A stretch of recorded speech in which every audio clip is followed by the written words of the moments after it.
Good morning, I'm Francesco Carlucci and I'm going to talk about the study Cross-Disciplinary Design Optimization, Parametric Facade Design for an Educational Facility in the Middle East, a case study of shading system genetic optimization.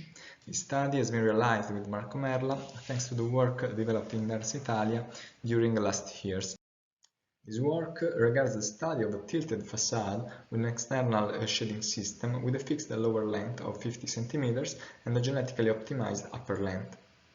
The shading system is arranged on a half-moon-shaped facade and is composed by 120 fins organized in 24 groups of 5 elements each. The rotation of each fin can be obtained thanks to the semicircular connection described in the detail below.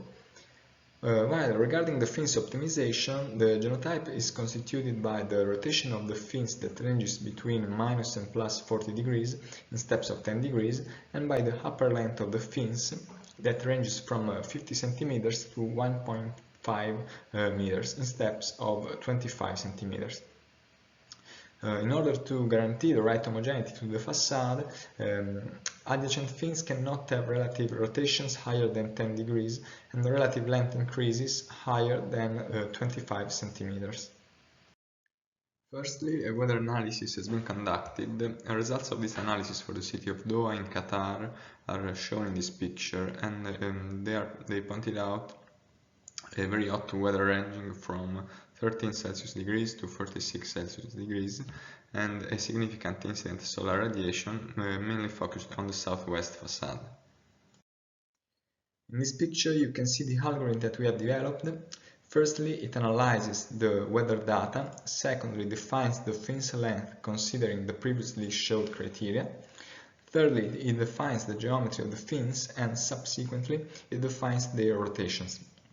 Then, thanks to a multi-objective genetic solver, it defines the different possible fin solutions in order to optimize the fin surface and the incident radiation. Finally, it runs the delighting analysis on a few selected options. The optimization process is shown in this brief video excerpt, and the solver changes the genotype firstly in a random way and then considering the evolutionary criteria in order to minimize both the incident radiation and the fins surface.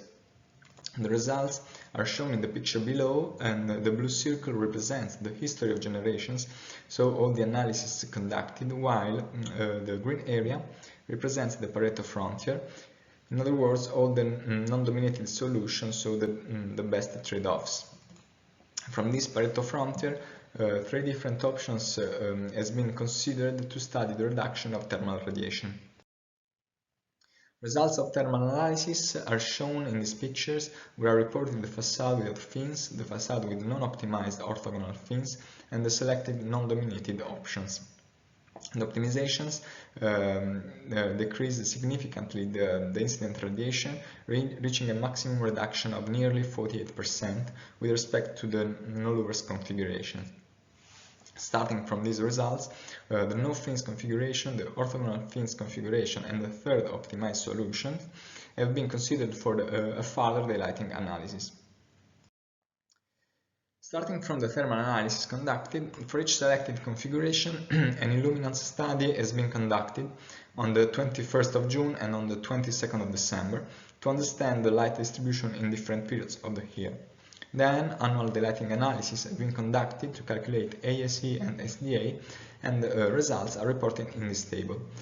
For the no-fins configuration, the SDA has an optimum value of 100% and a very high ASE value of nearly 44%. The same analysis has been then repeated for the orthogonal fins configuration with an SDA value of nearly 93% and an ASE value of nearly 31%.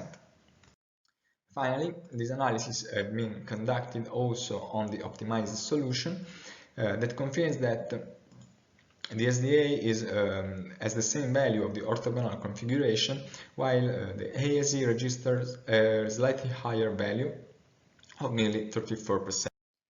Finally, these 3 graphs show all the results obtained by this study, and it can be seen that genetic optimization can reduce significantly the incident solar radiation and can, however, guarantee a good daylighting behavior. Regarding SDA, there is no differences between a traditional orthogonal system and the optimized one. AEC is slightly higher, but however, in all the cases analyzed, no-fins configuration, orthogonal fins and optimized fins, the AEC value is too high. Therefore, there is, however, the need of an extra internal shading system in order to have acceptable glare risk for this particular building. To sum up, the study has highlighted that in this specific case study, a strong collaboration between architects and engineers has been established since the first steps of the design process with significant benefits. One of the most important outcomes of this approach is that computer data parametric analysis and cooperation between design team members can lead to relevant improvements in consumption reduction, energy efficiency, internal comfort, and architectural aspects. Moreover, currently, due to computational power demand, it is difficult to consider a higher number of objectives in one single optimization process. But in the coming years, probably, it will be possible to increase the number of targets and to improve the holistic approach of the optimization process, reducing time and easing the dialogue between different specialisms. Finally, currently it is difficult to include annual daylight analysis in the optimization process due to the high computational demand of this kind of analysis. Nevertheless, daylighting analysis can be developed subsequently, as we did for this particular case study, in order to choose between the different Pareto solutions and to verify the indoor visual comfort. Thank you for your attention.